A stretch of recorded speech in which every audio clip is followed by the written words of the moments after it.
Over the course of 80-plus years, DC Comics has introduced a pantheon of all-time great superheroes that have gone on to long and lasting dynasties in comics and film and on television. But not every idea can be a winner. Some other would-be greats were struck down before their prime, managing only a few or even just a single appearance before disappearing back into comic book limbo.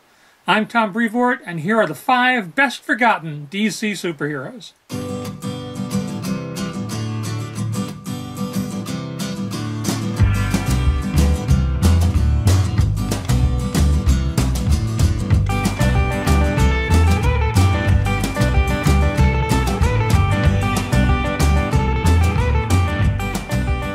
Number 1. The Human Cannonball.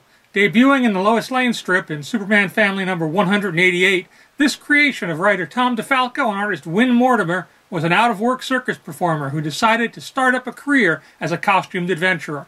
Equipping himself with a jetpack, the Human Cannonball started following Lois Lane around, figuring that she would get into trouble and he'd be able to come to the rescue just like Superman does, and he'd get good press while doing it. Not a bad idea, right? Unfortunately, the Cannonball was a bit of a klutz, who often caused more mayhem than he solved, something that gave Lois welcome additional complications to cope with in her stories. After a short run of appearances, the Human Cannonball vanished, never to be seen again. It's possible that one too many hits to the head put him out of the game. Number 2. Mind Grabber Kid. Direct from the pages of Justice League of America number 70, courtesy of Denny O'Neil and Dick Dillon, Mind Grabber Kid is a would-be world beater who discovered that he possessed mind-over-matter abilities and set out to become a superhero. But his debut was overshadowed by the exploits of the Justice League of America, so when a cadre of aliens made mental contact with him, as they do, he told them that the JLA were actually powerful criminals threatening the world and set the two parties against one another. The Creeper also got involved for some reason. In the end, though, Mind Grabber Kid came to regret his jealousy of the other heroes and walked off, vowing to work on himself. He showed up again decades later as an awful pseudo-villain called Mind Eater. But the less said about that, the better. Grant Morrison showed him a bit more love in his 7 Soldiers of Victory Bulleteer series. Number 3. The Crusader.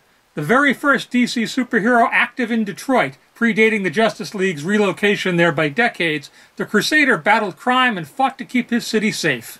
He was secretly Don Powers, a former police scientist who was a friend of Aquaman's. Not that he trusted the Sea King with the secret of his dual identity, as the Justice League considered the Crusader's methods far too violent. The Crusader had bigger problems, though. He was losing his sight, going blind. To compensate for this, he created a satellite that would help to monitor crime in the Detroit area. Unfortunately, a side effect of the satellite's broadcasts was the stimulation of a weird green algae which threatened to overrun the city.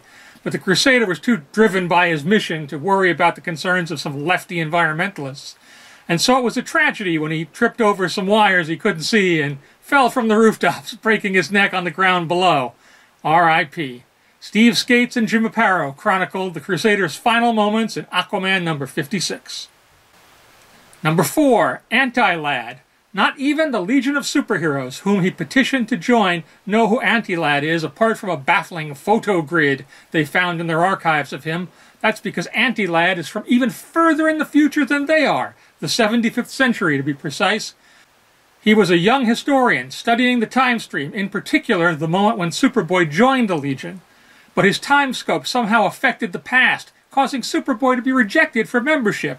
In order to put things right, Antilad equipped himself with a computerized visor, whose technology would appear akin to magic even in the 30th century, and then went back in time, where he framed himself for Superboy's failures. The Legion decided to test Superboy again, history was restored to its proper course, and Antilad returned to his future time, all memory of these events wiped from the minds of the Legionnaires. But not from the pages of Superboy and the Legion of Superheroes number 204, which is where Cary Bates and Mike Grell told this story. Number 5. Kid Psycho. A true hero, Kid Psycho was native to the 30th century, where he was born a mutant with an oversized cranium and the ability to project impenetrable force fields. Kid Psycho petitioned the Legion of Superheroes for membership, but he was turned down by his idols. Undaunted, he journeyed to the 20th century in order to prove himself to Superboy and ask for the Boy of Steel's help in convincing the Legionnaires. But once the Boy of Steel returned with the would-be champion to the 30th century, he learned the full truth.